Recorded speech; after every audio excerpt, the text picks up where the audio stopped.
Hi, good evening, my dearest students. So once again, I'm in front of you.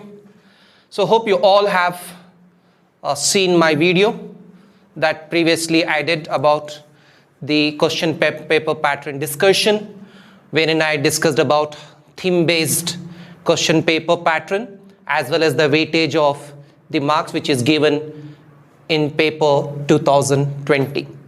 So first of all, I will congratulate to one and all that you all have completed today your SSLC examination.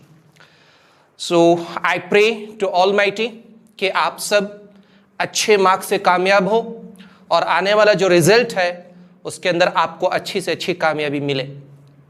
So my heartiest congratulations, and moreover that you all completed your examination full safety in a secure manner. So today I'm here in front of you to discuss about the solution for annual science question paper 2020. बहुत सारे बच्चों ने मुझे comment भी किया था और text भी किया था कि सर अगर आप सॉल्यूशंस भी सॉल्व बता दें हमें तो बहुत अच्छा है. So I'm here today in front of you with the solution of the question paper. तो सबसे पहले मैं ये कह दूं कि इसका फायदा आपको क्या मिलेगा. तो एग्जाम लिखकर आने के बाद स्टूडेंट्स के अंदर एक क्यूरियोसिटी होती है कि what I wrote is really correct, will I get the marks. तो ये बहुत सारे बच्चों के दिमाग में जो है वो उलझन सी रहती है कि अगर मुझे पता चल जाए कि मेरे टीचर से जिन्होंने मुझे पढ़ाया है और हमारी इस काइजन इंस्टीट्यूट में अगर आप लोग पढ़े हो तो सबसे ज्यादा आपको जो क्यूरियोसिटी होगी कि आपके जो कोच थे उनके जरिए से from his side if you are getting the answer then students को बहुत ज्यादा जो सेटिस्फैक्शन होता है. यस, तो आज मैं जो पेपर सॉल्व करने वाला हूं तो इससे आपको पता चलेगा और यू कैन एस्टिमेट, आप अंदाजा लगा सकते कि where I am going to stand, what will be my score. तो इससे जो है आप एक एक्सपेक्टेशन क्रिएट कर सकते कि या this is my result in science.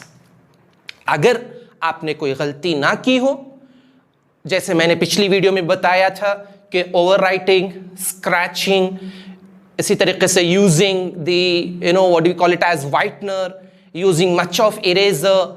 सो ये सब क्या होता है कि आपके आंसर्स के जो मार्क्स हैं उस चीज को घटा देता है.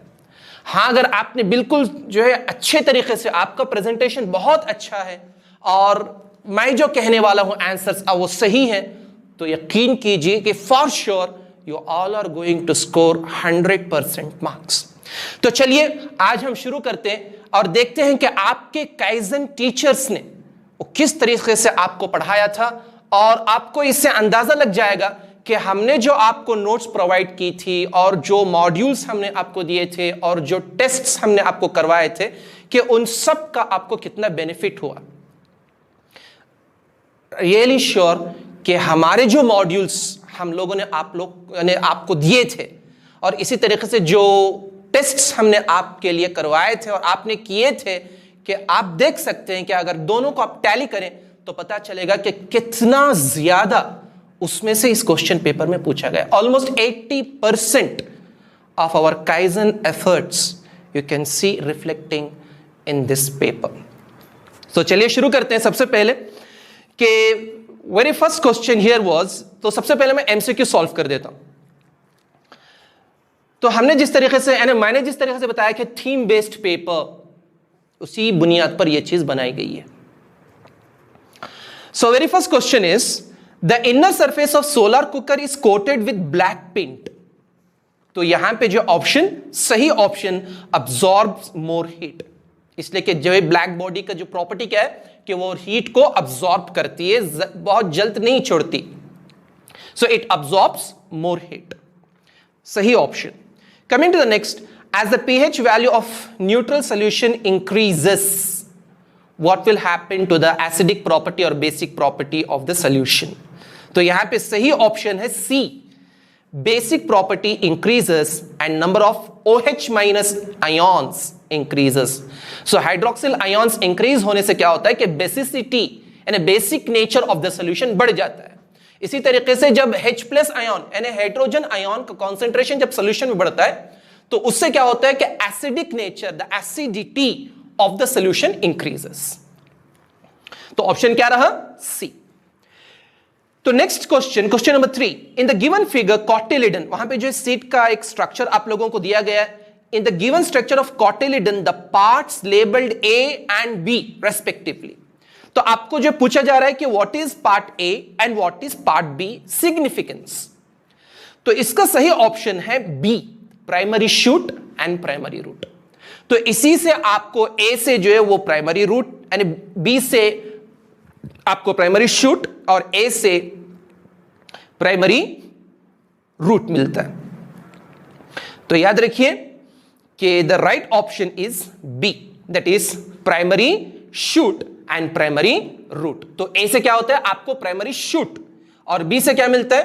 Primary root. तो आपका सही ऑप्शन होना चाहिए B. Coming to the next, fourth question. An object is kept at centre of curvature of a concave mirror. The position and the nature of the image formed is D, at the centre of curvature and inverted.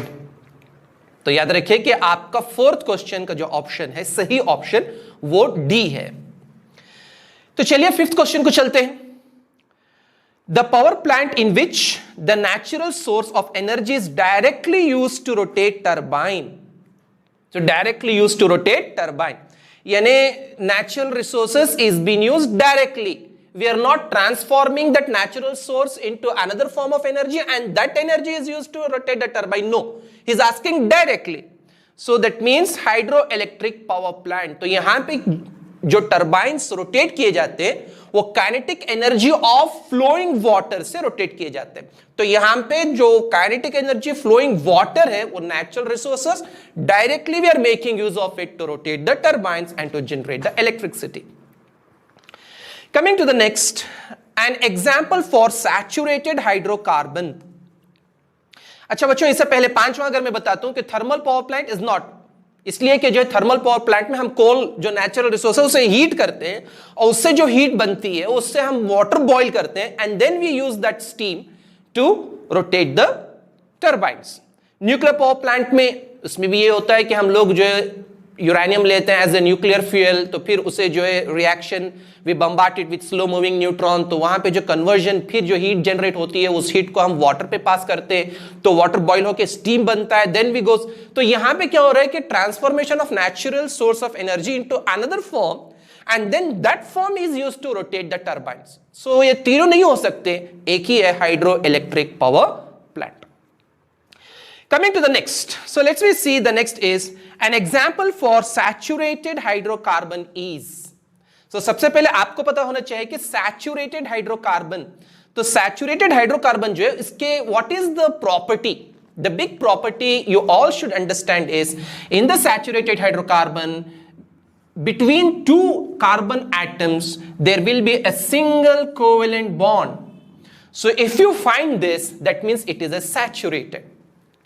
तो यहां पे जो आपको एक molecular formula दिया गया है, इन्हें चार ऑप्शंस में चार मॉलिक्यूलर फॉर्मूलेस हैं. तो अगर आपको ढूंढना है कि which is the one which is saturated, तो आपको सबसे पहले जो स्ट्रक्चर्स ड्रॉ करने पड़ेंगे. तो ये हुआ structure, that is option B का, एंड फिर इसी तरीके से ऑप्शन सी एंड इसी तरीके से ऑप्शन डी. तो हाइड्रोजन्स को देखकर आपको पता चल जाएगा कि what is the which is the actual the saturated hydrocarbon. तो 6 1 2 3 4 5 6.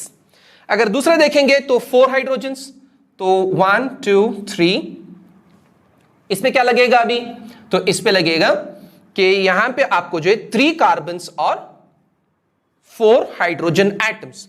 सो 3 कार्बन्स तो ऑब्वियसली ये जो है सैचुरेटेड नहीं हो सकता, इसलिए कि यहां पे you are not going to get any double bond. So इसी तरीके से जो आपको नेक्स्ट है that is 2 hydrogens, double bond बीच में, तो ये भी अनसैचुरेटेड हो गया. इसी तरीके से जो है the another one that is C, so you are going to get again. ठीक है बच्चों, तो इस तरीके से जो है the option A is right, इसलिए कि यहां पे आपको सिंगल कोवेलेंट बॉन्ड नजर आ रहा है और जो 3 है इसके अंदर आपको सिंगल बॉन्ड नजर नहीं आएगा।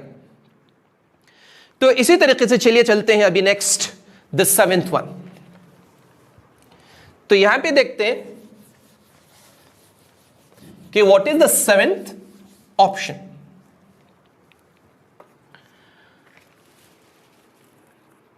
The incorrect statement related to thyroxine hormone among the following is incorrect. It is not the correct, incorrect.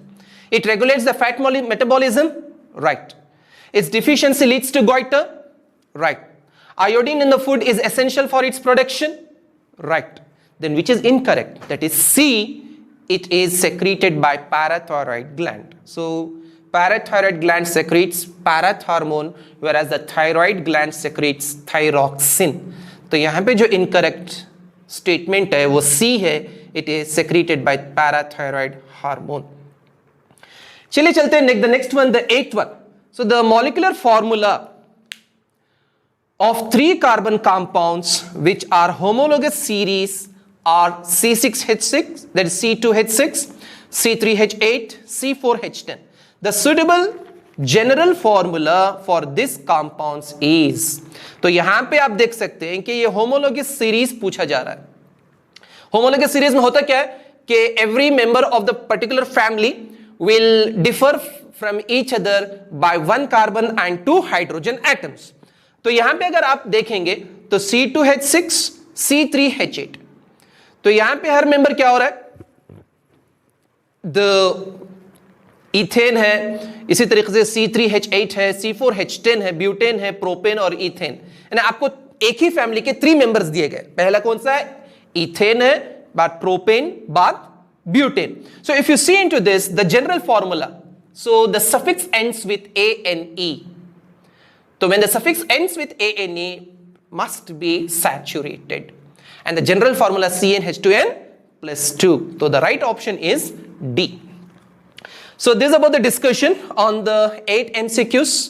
तो अंदाजा लगा लीजिए कि अगर आपके ये ऑप्शंस आप लोगों ने टिक करके आए हैं और लिखकर आए हैं तो यकीन जानिए कि all of you are going to get out of out marks, but very important, you should write the option, respective option alphabet next to your answer। ठीक है, coming to the next, answer the following questions। the very first 1 marks के discuss करेंगे, second main. The first question is, an iron ring is to be coated with copper. How can we do this without using electricity? So that means यहाँ पे बताया जा रहा है कि electroplating नहीं होना चाहिए, यानी you should not use electricity, neither DC nor AC. Without that, you should see that the one metal is getting coated over another metal. How this is possible? It is a very simple. You all have studied in the first chapter, that is chemical reactions and their types.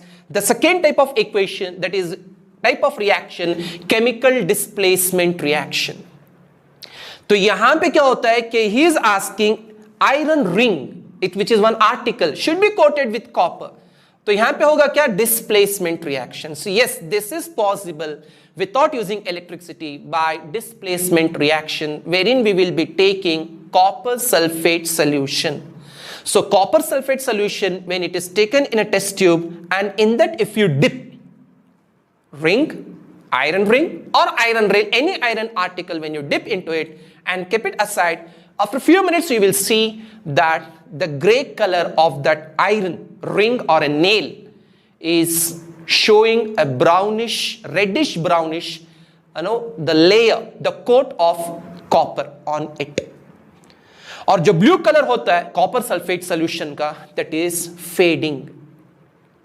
तो इससे अंदाजा लग गया कि yes, this is possible by displacement reaction by dipping the iron ring into a copper sulfate solution. So here the iron being more reactive than copper, hence the copper get displaced by iron. तो आपको जो product बनता है वो copper sulphate नहीं बल्कि iron sulphate plus copper. तो आप if you are writing equation here, well and good. You did not write that also, but this answer what I told should be there, okay, in your paper. Coming to next, what is the SI unit of potential difference? So it's asking SI unit, that is volt. Okay, the volt is a SI unit of potential difference. Name the device used to measure potential difference. It is voltmeter. So voltmeter is a device which is used to measure the potential difference, and the SI unit of potential difference is volt. Coming to next. Okay, the rate of breathing in aquatic organism is much faster than that seen in terrestrial organisms. Why? So this is little bit thinking answer where you need to apply your, what do you call it as, kind of a tricky question. You need to apply your brain here and think for a while. Answer is just very simple. In the water, the availability of the oxygen is much less than compared to the oxygen availability for the terrestrial organisms. The oxygen in the water is in the dissolved state at a very limited quantity compared to the oxygen which is available in the terrestrial in the molecular form. Since the amount of dissolved oxygen is fairly low compared to the oxygen in the air, so thereby the aquatic animals breathe fast. Okay, so they inhale and leave. So the breathing rate of the aquatic animals, that is fishes and other, is much faster than compared to the, what do you call it as, the organisms on the terrace. So the availability of oxygen makes the breathing rate different in terrestrial organisms as well as in aquatic organisms. So your answer should be, since the amount of dissolved oxygen is fairly low compared to the oxygen in the air, hence it makes the aquatic animals to respire, to breathe at a faster rate compared to that of the organism on the terrace. Coming to the next, 12th. Sodium and potassium are placed in the same group of modern periodic table if the molecular formula of sodium sulfate is Na2SO4. Then decide the molecular formula of potassium sulfate. So he's asking if the molecular formula of sodium sulfate is Na2SO4, what should be the molecular formula of potassium sulfate? It is just simple K2SO4. So it is K2SO4. The next he's continuing, give reason for your answer. Give reason for your answer. Why? Why the sodium sulfate and potassium sulfate has a similar kind of molecular formulae? So it is because both potassium and sodium has same valency. They have same valency. Okay, because of this, they share a similar kind of molecular formula. So please remember the valency, that is sodium sulfate and potassium sulfate, both they have same valency, hence they have a similar kind of molecular formula. So आपको इसमें मिले 2 marks.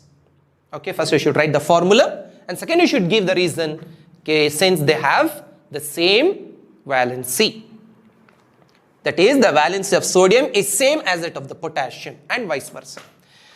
Coming to the next, the biogas plant is a boon to farmers. Why? Obviously, the biogas plant, you know that it is one of the natural source of energy, alternate source of energy.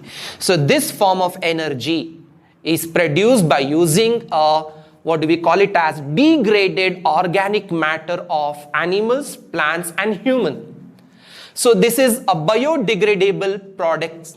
These are biodegradable products. So from these biodegradable products, we subject these products under degradation, under decomposition, anaerobic decomposition. So because of which we produce a gas, that is methane gas. So this methane gas is highly efficient, clean, has high calorific value, which is being used as a source of fuel in many places.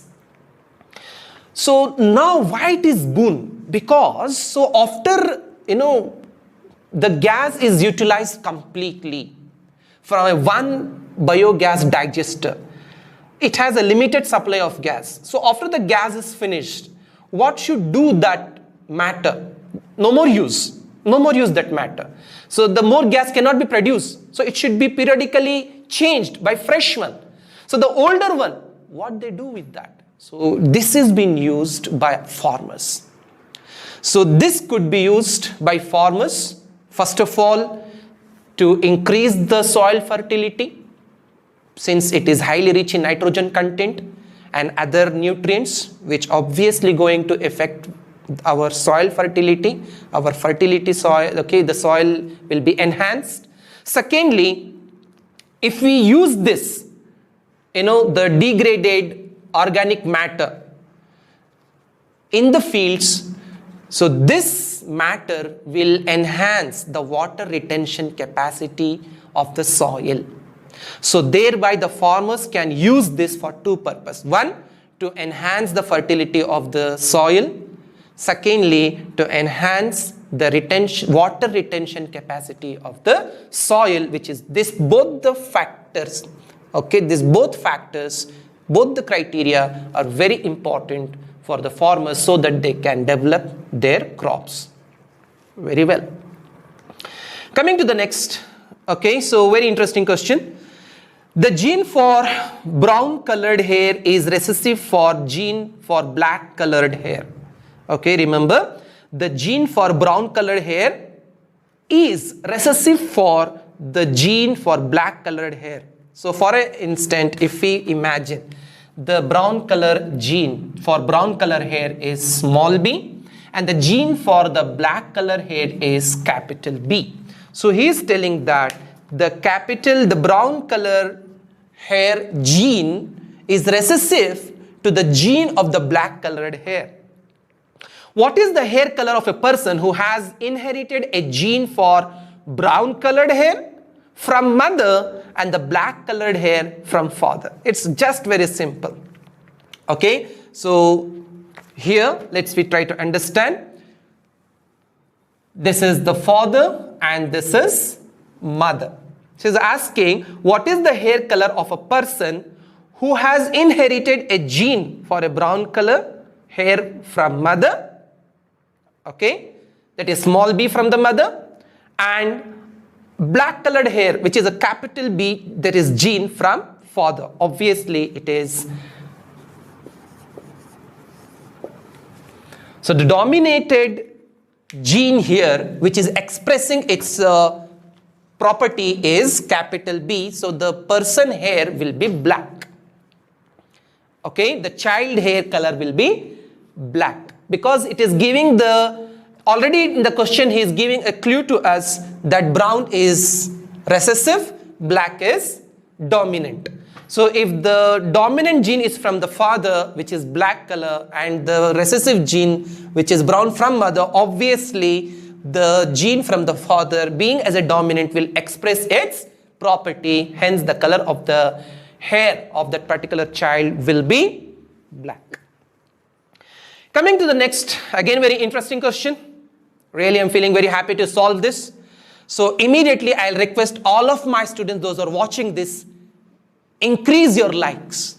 Increase your likes. Immediately press the like button over there, share this video and subscribe our channel. Okay? Yes. Let's go to the next 15 question. Cuprous oxide plus hydrogen gives copper plus water. So here cupric oxide. In this reaction name, he is asking two.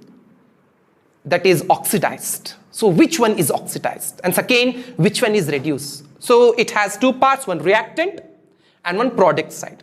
So at the reactant, you can find CuO, cupric oxide, plus hydrogen.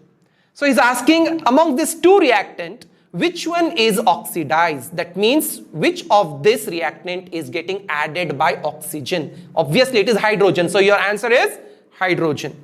Second, which is one reduced? So reduced means oxygen is removed from the compound. So here obviously your answer should be CuO is reduced and oxidized is H2.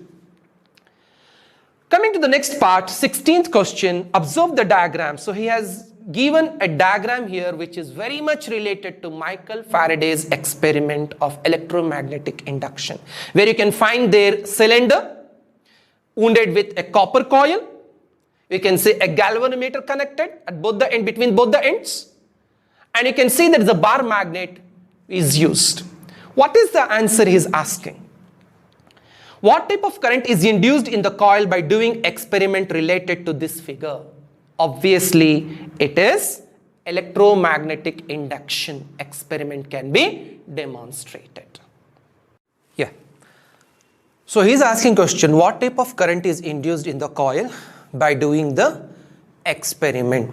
So in this experiment, first of all, you should know that it is a Michael Faraday's experiment which is related to electromagnetic induction. That means a changing magnetic field can induce electric current.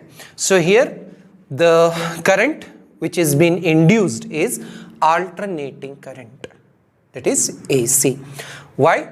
Because a bar magnet is inserted in the coil, so galvanometer needle will deflect. Similarly, when the bar magnet is taken out, then the galvanometer needle will deflect in a opposite. So this thing you should understand, okay, when bar magnet is inserted into the coil, the needle will show the deflection. When the bar magnet is removed out, when it's taken out, the needle will show the motion, but the deflection is in the opposite direction. So from this experiment, we can conclude that the current will change its direction. So it is a alternating current, the current which reverses its direction. So your answer should be alternating current, and the reason is because here the needle will show the opposite deflection or the opposite motion. When the bar magnet is inserted into the coil, the needle will move forward. Similarly, when the bar magnet is taken out, the deflection is in the opposite direction. So hence the current is alternating current which keeps changing its direction. So this is all about the discussion on what do we call it as 1 marks question. Coming to the next 2 marks question. So here very first question is 17th. Agricultural scientists have suggested to add a certain amount of lime powder to an agricultural field. What may be the reason for this? So here a suggestion given is to add some amount of lime, which is basic in nature. So all of you know that we studied in our chapter, okay, for healthy growth, for a normal growth, for a better growth, the pH value of the soil, as well as in general for a living organism or normal functioning, and at the same time for the normal functioning of a human, the different kinds of physiological systems or functions, and at the same time for plants also to grow healthy and normal in a good condition, then the pH value should be in between of 7 to 7.8. So here why the scientists are giving a suggestion to add certain amount of lime, that is calcium oxide. So here the lime is basic in nature. So the soil might have turned into acidic. So acidic type of soil whose pH value is less, okay, that means the soil is in acidic condition. So the soil which is in acidic form is very bad for the growth of the plant, okay, it will leach the nutrients. Plants will not get the nutrients in adequate quantity, so it is not good for the growth of the plants. So to normalize, to neutralize the reaction, that means to bring back the acidic condition to the what we call it as at the neutral condition, some amount of what do we call it as lime should be added. So the suggestion given by the scientists is because here the lime is basic, so the soil might have turned into an acidic form due to the acid rain. So to reduce its acidic condition, acidic nature, when we add the lime, which is base, so the reaction between the base and acid is neutralization reaction, so we can achieve the pH somewhere between 7 to 7.8, which is very good pH value for the growth of plants. So this is all about the discussion on this 17th question. So coming to the next 18th, the body temperature of frogs and the lizard depends on the temperature in the environment. So first of all, you all should know that these animals, that is frog and lizards, so frogs are amphibians whereas lizards are reptiles, both are poikilothermic animals. That means the temperature varies according to the change in the temperature of the surrounding environment. So they are cold-blooded animals. Why? Because when we understand the heart nature, so the heart of these organisms are three-chambered heart. So because of which they tolerate mixing up of the oxygenated and deoxygenated blood. Due to this mixing of oxygenated and deoxygenated blood, so what happens? So it reduces the efficiency of oxygen supply. So when the efficiency of oxygen supply reduces, the body of this organism will fail to produce the energy at constant rate. So the energy cannot be produced at constant rate. So because of which the temperature will not be maintained same. So you all should remember this, because they have a three-chambered heart, due to which the oxygenated and deoxygenated blood will mix up, and due to which the oxygen supply will reduces constantly, the energy not be produced, and due to which the temperature matters very much. So to maintain a constant temperature of a particular body in organism, there should be energy supplied at a constant rate. But in this organism, due to reduction in the oxygen supply, what do we call it as? The energy will not be produced at a constant rate. Similarly, so it will affect to the temperature of an organism, hence they will not be able to maintain their body temperature, but rather the temperature will depend on the environment. So this is about the 18th. So please remember what the points I'm telling. These are the key points. Must be there in your answer. So I'm focusing on that points which is must in your answer. Okay. So coming to the next 19th. So it's asking a diagram over here. So hopefully all you people might have drawn this. So it is a direct question from your textbook, which you can see in the figure number 2.3. So that is part 1, 22 page number.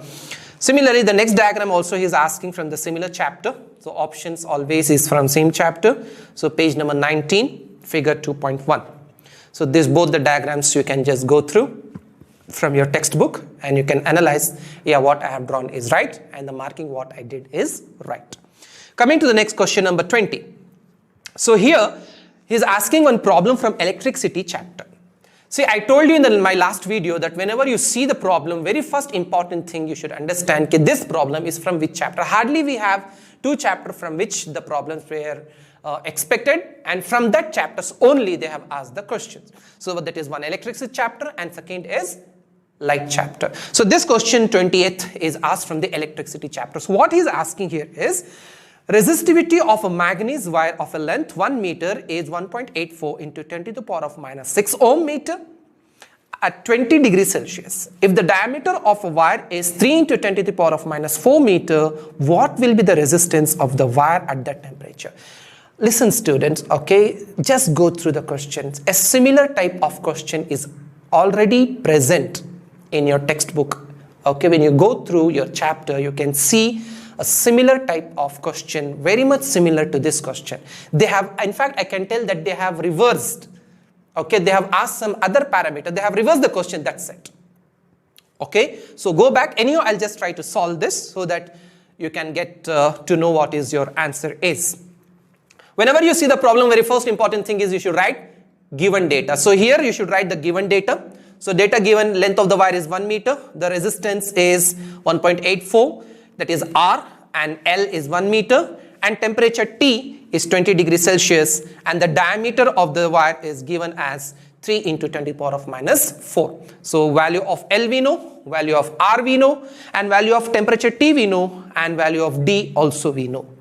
What formula? When you write the given data, after writing the given data, the next thing what you need to write is related formula. So the related formula to this to calculate is, we know already from your textbooks, that is R is equals to rho into L divided by A. So that is A stands for area. Similarly, so we need to calculate rho and L divided by pi d square divided by 4. So this is the formula to calculate the resistance. So remember, this is the formula to calculate the resistance. The next you have to substitute the values. So what is the density? That is rho. It stands for the density. He is asking the rho. So what is the value of the rho? That is resistivity. So here the rho stands for resistivity. So 1.84. So 1.84 into 10 to the power of minus 6 into 1. So let's we shift this 4 on the top. So it will become as into 4 divided by your value of pi 3.14. Okay, into, put a bracket, d square value also we know, that is 3 into 10 to the power, that is diameter. So 3 into 10 to the power of minus 4 whole square. So when you simplify this, you will get 26.4 ohms. So this is your resistance. Okay, students. So try to understand the very important formula. R is equals to, R stands for the resistance, because in question is asking about the resistance. So rho stands for resistivity factor. So L stands for the length and A stands for the area. So the formula of an area is pi d square divided by 4. So just substitute the values which is given in the question and simplify. You will get the answer, that is 26.04 ohms. Coming to the next, another question they have given you, one circuit diagram question. So here in the circuit diagram you can see they have given you almost 4 resistors, 3 are in parallel and 1 is in series. So all of you know about the formula to calculate the resistance in parallel and resistance in series. So if it is in parallel, then 1 by Rp is equals to 1 by R1 plus 1 by R2 plus 1 by R3, etc.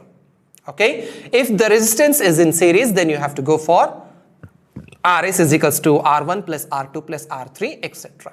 Similarly, first in this diagram, you should calculate the resistance which are in parallel.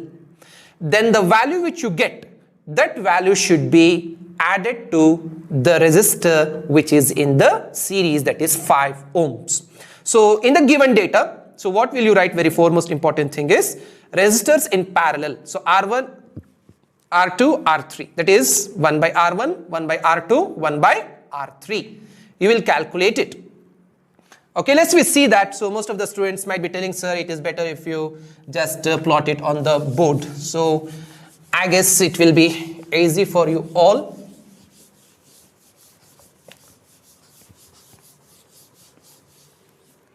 So the formula is 1 by Rp is equals to 1 by R1 plus 1 by R2 plus 1 by R3, etc. Similarly, so Rs is equals to R1 plus R2 plus R3, this is etc. This is a formula. So here asking first the resistors in parallel. So R1 is 2 ohms, R2 is 4 ohms. Similarly, R3 is also 4 ohm. So here what you will do, so you should just substitute the values of the 3 resistors which are in parallel. So when your resistors are in parallel, so finally you will get Rp. Okay, so Rp you are going to get, resistor in parallel is 1 ohms. So now this should be added to the resistor which is in the series, that is 5 ohms. So similarly, what actually is asking, calculate the total resistance in the circuit and the total current flowing in. So the total resistance in the circuit is 6 ohms. So Rs is equal to, that is 1 plus 5 is equals to 6 ohms. So we got to know what is the resistance. The next he is asking about to calculate the current also. So what should be the formula to calculate the current? We know from the Ohm's law relationship. So I is equals to V by R. So here V, already they have given the volt, 6 volts, okay, divided by R. Just now we got to know 6. So 6 and 6 gets cancelled. So it is 1 ampere. So your answer should be current 1 ampere and the total resistance is 6 ohms. Very simple question they have asked you all. Coming to the next, let's talk about, so here he's telling, as the energy moves progressively through various trophic levels of the food chain, it is no longer available to previous level. Give reason. So here you should add at least 2 points, minimum 2 points. So the question is little bit tricky, but it is very easy to answer. Just you have to think for a while. So asking the energy moves progressively through various trophic levels of food chain, it is no longer available to the previous food level. That means first trophic level, energy moved to second. That means from the plants, from the producers, it is going to the herbivores.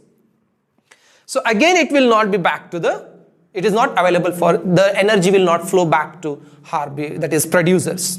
What is the reason?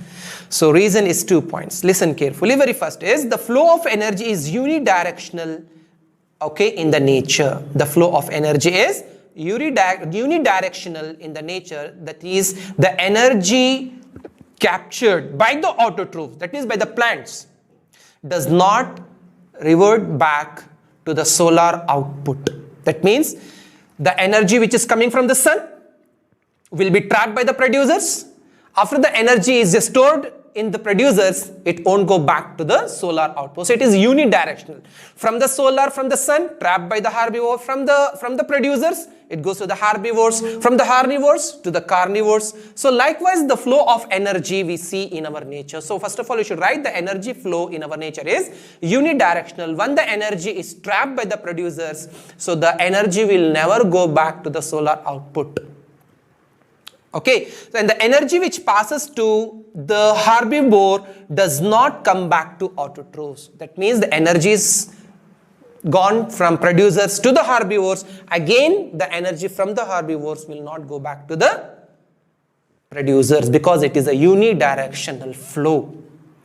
Second reason, energy available at each trophic level gets diminished progressively due to loss of energy at each trophic level. So why again the energy will not go to the previous level? The reason is because at every trophic level, the energy which is getting transferred is getting diminished progressively, okay, due to loss of energy at each trophic level in the form of heat. So this should be your answer, 2 points. Coming to the next, let's talk about which physical property of metal are used in following situations. Very fast he's asking, gold is used to make ornaments. Why? Give reason. We can use other metals also, but reason is because gold is highly malleable and highly ductile, and moreover it is non-corrosive at the same time. Okay, coming to the next, nickel is used in strings of guitar. Why? What's the reason? Because it is highly ductile and non-corrosive. These are the properties of this particular metal which make them to use in the making of ornaments, at the same time making the string in the guitar. Coming to the next, draw the diagram showing the germination of a pollen on a stigma. It is a direct question from the textbook diagrammatic type, which already we made you people, our students of Kaizen, that is Kaizenites, they know very well, they practiced. So figure 8.8, page number 45. Coming to the next, draw the diagram of the simple electric generator. This is also a direct question diagrammatic part. Okay, 13.19 diagram, page number 130. Coming to the next 25th question, that is third min we are coming now. So we completed with 2 marks. Judge your score. So the answers which I gave, please go back, recall what you have written, and you will come to know definitely, yes, this many marks I should get. Okay, coming to the next. State Joule's law of heating, explain the working of electric filament bulb. So it is a direct question, is asking the statement, state the Joule's law of heating, which you will get from your electricity chapter. At the same time is asking about explain the working of electric filament bulb. So electric filament bulb, incandescent bulb in which we use the tungsten as a filament. So on what principle does it works? I'll just give a hint. I'm not going to elaborate the answer. So this is on the heating effect of electric current. Okay, so here the filament gets heated up and start producing the light. So on what factor, that is based on the resistance, you should explain this answer. I'm giving a clue. So this is the answer which you will get related to the resistance. Okay, resistance factor, 4 factors, at the same time the heating effect of electric current. So within this you should explain your answer. The next is asking about the Ohm's law, or you can also choose the Ohm's law from the same chapter. So it says that at constant temperature, the current flowing across the conductor is directly proportional to the potential difference. So that is I is proportional to V. Okay, I is proportional to V. That is current flowing in a conductor at a constant temperature is directly proportional to the potential difference across its ends. How ammeter and voltmeter should be connected in electric circuit? Same question. So ammeter always should be connected in series and voltmeter should be connected in parallel. What is the use of these instruments? Very simple. Ammeter is used to measure the electric current and voltmeter is used to measure the potential difference. Yes. Coming to the next 26th question. There is the reaction of barium chloride with aluminium sulfate solution is an example for which type of chemical reaction? So first of all, you should understand barium chloride, okay, that is BaCl2 plus aluminium sulfate, Al2SO4 is a which type of reaction? We know very well it is a double displacement reaction where both the reactants are mutually sharing their radical. They are exchanging their radicals. So any such type of a chemical reaction in which the reactants will exchange their radicals is called double displacement reaction. So he's asking about first which type of reaction. We wrote double displacement reaction. Why? Because both the reactants are mutually exchanging their radicals. Why? Write the balanced chemical equation. He's asking even equation also. Okay. So what is the equation? Very simple. So here is BaSO4 plus he's asking aluminium sulfate. So what does it gives? So it is going to give, okay, I'm not continuing away down the arrow mark you can see. So it is going to give, I'm sorry. So he's asking barium chloride plus aluminium sulfate. So what you will get? You will get barium sulfate plus aluminium chloride. Okay, so getting a barium sulfate and aluminium chloride. So this is your reaction. Barium chloride plus aluminium sulfate gives barium sulfate and aluminium chloride. So that means the chlorine is replaced by sulfate group. Similarly, the sulfate is replaced by chlorine group. So both the reactants mutually exchanging their radicals. So this is your equation. So coming to the next part, explain the significance of functions of each structure in the male reproductive system. So there's a very direct question from your textbook. You can just go back and check in your textbook. So male reproductive system includes how many parts? Okay, so just go back and see each part of a human reproductive system. So what, like we have a scrotum, we have testis, we have urethra, we have penis. So just go through this, what each of this part does. It's a direct question. Go to your textbooks, get it. Coming to the next, explain the structure and important role of placenta. So it is a plate like a disc kind of a structure which is normally, developed after the implantation of the fertilized ova in the uterus. So what does it do? What is its main important function? The main important function is oxygen, nutrients, and the, what we call it as waste is been removed out of the fetus, and to the fetus the oxygen and the nutrients is supplied to nourish the fetus through this placenta. It is a common muscular tube, okay, a form which is connected between the womb of a mother and to the child, that is a baby fetus in an embryo stage. So the main function is to supply nutrients, oxygen to nourish the fetus for its development. Coming to the next, explain the addition and substitution reaction with the help of example. Again, it is a very direct question.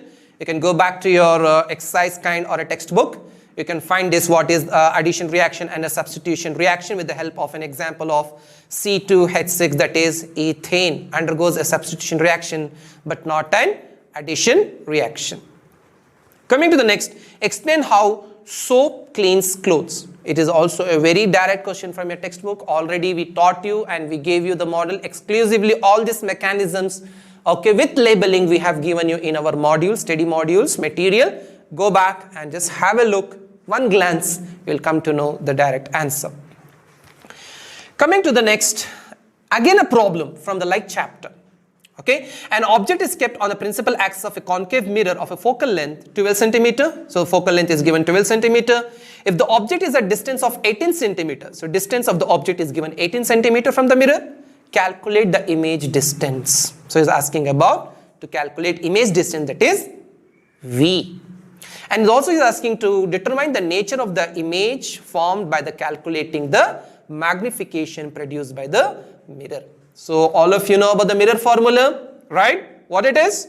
Yeah, of course, 1 by F is equals to 1 by V plus 1 by U. So where V stands for, yes, that is what he's asking, right? In the problem, he's asking to calculate the image distance. So object distance is U, image distance is V. So now here is, let's see a small problem. So how it should be done.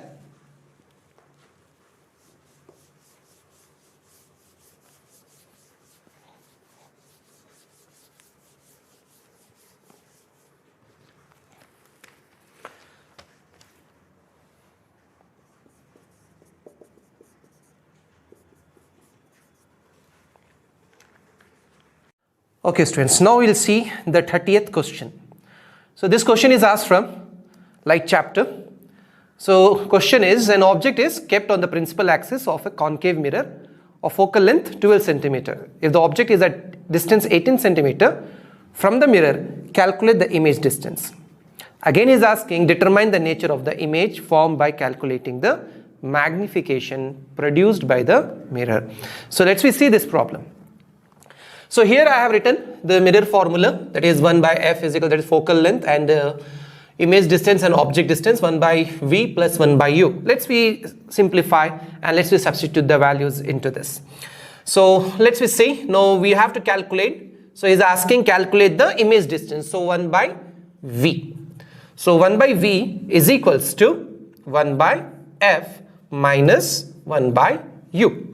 Now substitute the value of focal length, because I told that whenever you see the question, my problem kind of a question, first you have to write down the data, okay, the given data. So from the given data, we know F and we know U. So substitute that. So 1 by V is equals to, okay, after substituting, clear? So that is, after substituting the value of F and substituting the value of U, so directly we will simplify.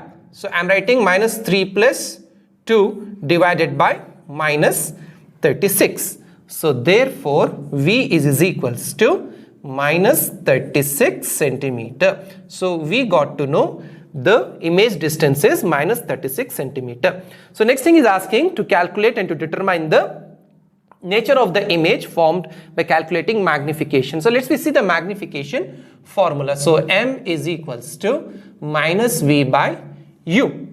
Okay, now substitute the value minus into minus 36 divided by minus 18. So after simplifying this, okay, so finally we are going to get minus 2. So magnification is minus 2. So this is your final answer.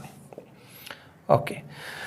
There is one more question given there, optional type from the same chapter. A doctor prescribes, okay, a corrective lens of a power minus 0.5 diopter to a person. Find the focal length of the lens. So is this lens diverging or converging? Give reason, and how does the property of this lens can be used to correct the eye? So let's see now. First of all, we have to calculate the focal length. So probably I already told about this. So focal length F is equals to 1 by P. Substitute the values. So given data, they have given you the power. So F is equals to 1 divided by minus 0.5. So thereby, after simplifying, we will get minus 2 meter. So this is your focal length. So let's see now the next part of the question. So here he is asking you all, find the focal length. So we already found the focal length, we got it. So next, is this lens diverging or converging? So it is converging lens. So it is concave lens. Why? Because the sign here, the focal length sign is negative sign. So always the converging lens will have the negative sign. So it is concave lens which is a converging. I'm sorry, it is a diverging. Okay, it is diverging. It's not a converging, it is a diverging lens. So always the diverging lens, that is concave lens, will have the negative value. So keep this in your mind. So the answer for this part of question, that is what type of lens it is, diverging or converging, it is diverging lens, that is concave lens, because it has a negative value. How does the property of this lens can be used to correct the eye defect? So this kind of a lens can be used specially to correct the myopic eye, the short-sightedness, what you call it as the defect of the eye. So especially to treat that kind of patients, we make use of this diverging lens. Hope it is very clear to all. Coming to the next 31st question, draw a label diagram of vertical section of human heart, which is a direct question. So you know very well. The next question is also is asking from the light part chapter. So he's asking a ray diagram, direct question. Again, you can go back to your textbook and you can find this. The next thing, 33 question. So the atomic numbers of the two elements 8 and 16 respectively, it is given over there. Write the electronic configuration of these two elements. So he's asking first two elements. So let's see what is the electronic configuration of this two element. Okay. So element 1, that is A. Okay, so let's indicate it as A. So it is atomic number 8 and B atomic number 16. So let's see this now. So 1s2, 2s2, 2p4. The next is 16, 1s2, 2s2, 2p6, 3s2 and 3p4. So obviously this first element whose atomic number is 8 is for oxygen. Similarly, the next atomic number 16, the element is sulfur. Okay, so this is the electronic configuration. So next we see, do you keep these two elements in the same group of a modern periodic table? Yes, the answer is yes. Why? Because if you see the valency of this both element, that is oxygen and sulfur, okay, it is 6. Since the valency is 6 of both the elements, so they are kept under the same group. Next, justify your answer. Just now I told. Find out which of these two elements is more electronegative. So here you need to understand which is more electronegative and electropositive.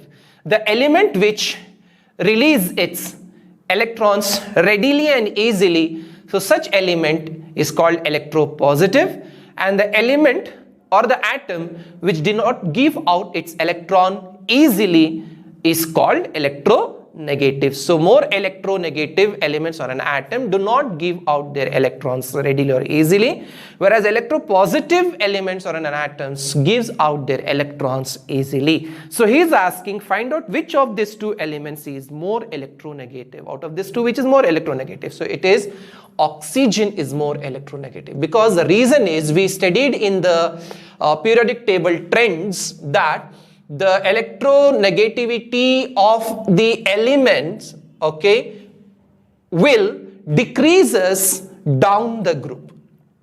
Okay, so when we go from top to bottom, the electronegativity decreases. When we go from bottom to top in the group, then electronegativity will increase. So here the oxygen is more electronegative than sulfur. Reason is because the oxygen do not give out its electron easily, whereas the sulfur give out its valence electrons easily. So this should be your answer. So answer is oxygen atom, that is atomic number having 8, is more electronegative, do not release its electron easily. So when we go and talk about electronegativity, the electronegativity of the elements decreases down the group. Okay, mean to say that they have a more tendency to lose the electrons. Okay, when we go from top to down, the downer elements will lose they have a more tendency to lose their electrons. Coming to the next main, that is 4 markers, fifth main, 34th question. They have given you one diagram over there and they are asking about the diagram, few questions. Let's see that. It's a simple question. Name the given structure. So they have given you one structure. Okay, the paper is in your hand right now. Please go through that. They have given you one structure there. So what kind of structure? Name the given structure. It is reflex arc. Okay, we know very well, we have studied in the chapter control and coordination. So it is reflex arc.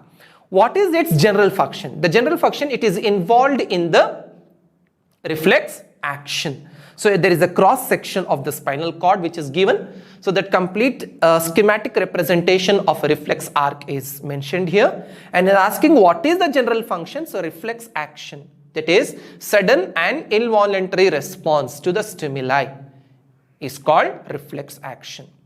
Okay, the main center for the reflex action and where we see the reflex arc pathway is spinal cord.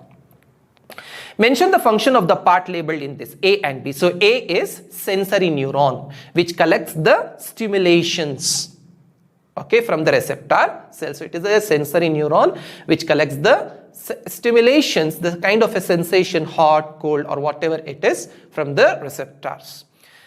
B is effector, where the visual response of the stimulus is seen. Okay, so it is a visual response. B is an effector. For example, I am holding a hot object. By mistakenly, I kept my hand on an object.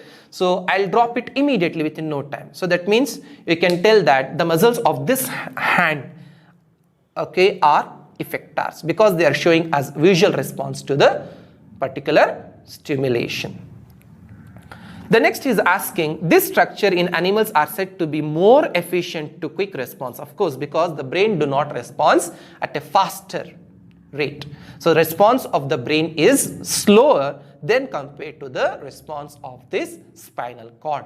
So reason here you should write that the reflex actions are more efficient because the animal brain thinking process is not fast. Fine. Hope you all understood this. Coming to the next, mention 35th question, mention the difference between the calcination and roasting. So it is a metal chapter question. So calcination and roasting very quite similar, but the thing is that calcination is a process where we heat the metallic ores in the absence of oxygen. Okay, so below its melting point. Whereas roasting is a process where we heat but in the presence of an oxygen. So just a small change you have to do it. It is a direct question from the text part. You can go back and please see, open the metal chapter. You will see very clearly the definition of this, both calcination and roasting. It will be very much clear. How this process are used in extraction of zinc. Of course, the zinc has two kind of ores which we studied in our chapter. One is calamine, okay, that is zinc carbonate. Another is zinc sulfide, blende. Okay, zinc blende, we commonly call it as. So ZnS and zinc carbonate. Let it be very much clear. One is zinc carbonate and next is zinc sulfide. So calcination is used for the zinc carbonate, for the carbonated kind of ores, and sulfide ores we make use of roasting. So let it be very much clear to you all. Okay, here the zinc ore are subjected to calcination, as well as if it is sulfide containing zinc ore, then we subject it to the roasting. So here by subjecting it to the calcination, zinc carbonate to calcination, we are removing the carbonate part and we are converting into zinc oxide. So this will be converted to zinc oxide. Similarly, this also will be converted into zinc oxide. So that means we are converting the zinc carbonate and zinc sulfide to oxidized form of the ore. Now explain with the help of a chemical equation. Similarly, okay, zinc carbonate, when we heat it through calcination process, it gets reduced to zinc oxide plus carbon dioxide. We get carbon dioxide. So here, when zinc sulfide is subjected to, what do you call it as roasting in the presence of an oxygen, we are going to get zinc oxide plus sulfur dioxide. So we'll be getting sulfur dioxide here also. Okay, so let it be very much clear to you all. So he's asking a chemical reaction over here. Zinc carbonate, when it is subjected to calcination, we are going to get zinc oxide plus carbon dioxide. Similarly, when the zinc sulfide is subjected to roasting process, we are going to get zinc oxide plus sulfur dioxide. So here you need to balance the chemical equation. So here I'm not showing a balanced chemical equation. So you need to balance this chemical equation. It is very simple. Understand? So here you are subjecting it. So I'll write it as heating it. So it is a heating sign. Fine. So here zinc sulfide. So probably, so you need to write here, what do you call it as zinc oxide plus sulfur dioxide. So it is clear, to two zinc atoms over there, two, and here's two sulfides over there, two sulfides, and we are making use of here oxygen. So I did not written over here the oxygen, that means 2O2. Fine. So when we write 2O2, so I'll write it as 2O2. So 2 molecules of an oxygen. So hopefully, so here 4. So you can find over there. Fine. So this is about the discussion.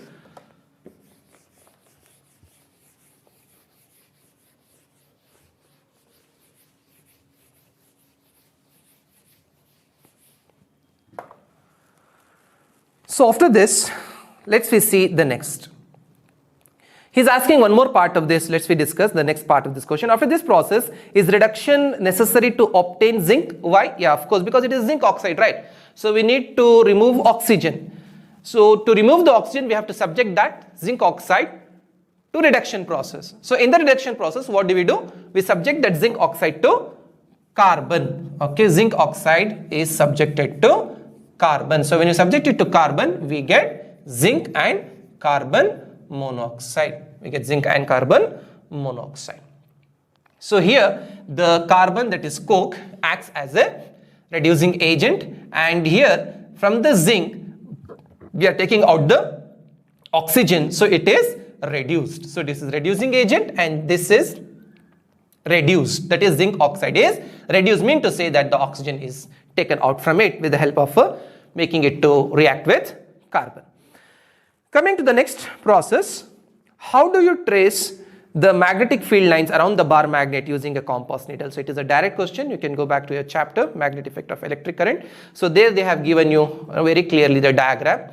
They have explained it is a direct question from the textbook. So when you need to draw a bar magnet and you have to show the magnetic lines of force, their direction outside the bar magnet as well as the inside the bar magnet. Next is asking write the properties of magnetic field lines. So you need to write the properties, at least 4 properties which you have studied. It is very simple. Like for an example, I'll tell you, the magnetic lines of force do not intersect with each other, and the magnetic lines of force concentration are higher at the what do you call it as the pole of bar magnet. The magnetic lines of force are curved in shape, right? So these points you have to mention it very clearly, then only you're going to get the complete marks. Coming to the next part, let's see now.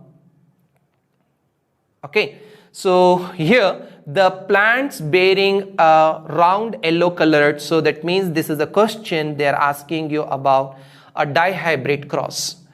Okay, a checkers board, which is very clearly mentioned in your textbook. Again, it's the textual part of question. We have studied this. Okay, in our Kaizen, we made you people to practice very well. Regularly we were giving the practice of this checkers board, and we told it is very important. So please go back to your textbook. You can find over there a checkers board which has been shown. Dihybrid cross checkers board. So it is a direct question. I need not explain it. So one thing is asking over here, mention the varieties of the plants obtained in F2 generation. So that is, you have to write the F2 generation ratio of the plants which you are getting is 9:3:3:1. So this should be the ratio. So that means, what is this 9, what is this 3, and what is this 3:1? So it is also mentioned below the diagram only. Hope all of you have written. It is the most important. Okay, we were telling you, and it is at the same time easy. So it is a direct. So when you go to the checkers board, you will come to know the 9 plants. Okay, round yellow, which is round yellow, and wrinkled yellow, you know, what do you call it as a wrinkled green, and the round green. Clear? So wrinkled green, and similarly this is called round yellow and a round wrinkled yellow. Similarly a round green and a wrinkled green. So this is the ratio which you need to specify very clearly. Okay, the 9 number stands for which plants, 3 and 3 and the 1. So you will get it this from your textbook directly. I need not explain again over here. What is evolution? Explain 3 evidence of evolution. Again, a very direct question. So I need not explain on this part. Explain the experiment conducted by the Newton to show that white light contains 7 colors. So this is again from the text part. So I was telling repeatedly during our sessions, we were explaining to you all, and we were telling that they will never ask any question out of your textbook. So this is what we tell to all our Kaizenites. When they step into this institute, we explain them, okay, textbook, consider it as your mother. So whatever the question they frame will be within textbook only. So this is also a direct question which we studied, where Sir Isaac Newton is explaining and confirming that the composite light, okay, is what you call it as just split when it passes through a prism. It splits into 7 color. So prism does not manufacture the 7 color from the white light, rather it splits the 7 colors from the white light. Okay, so please see to that. You can see a diagram there wherein one prism is inverted, another is upright. So from one end, from the first prism, the white light is allowed to enter into the first prism, and after it enters, it splits into 7 color. That, okay, scattered color light is allowed to enter into the another prism which is kept upright, okay, that is inverted. So when that light enters into the second prism, so all the colors will recombine, and the white light you can see emerging out in a single beam. So again it will become monochromatic light. So from this, the Newton has confirmed that the prisms are not the manufacturers of the colors from the white light, rather they split. So that is a direct question from the textbook. The diagram, very simple, and we made you people to practice it. Sun appears red in color during sunrise but appears white at noon. So this is also a direct question. You can see the topic from the textbook itself. So go back, please refer that, we'll come to know. I did not explain this again, everything. So I was mainly focusing on those part where normally the students will feel the problem, कि ये सही है या गलत है. So I tried my level best to give you the answers. Please try to see that, relate these answers, what you have written the answers in your answer script, tally your marks, you will come to know that, yeah, I'm going to get this marks. अगर यहाँ वहाँ अगर कुछ marks घट भी गए, at least plus or minus 10 का फर्क होगा, because it depends on your presentation, as I told before. So we have many more such kind of videos to bring in front of you. Please till then stay tuned. Thank you.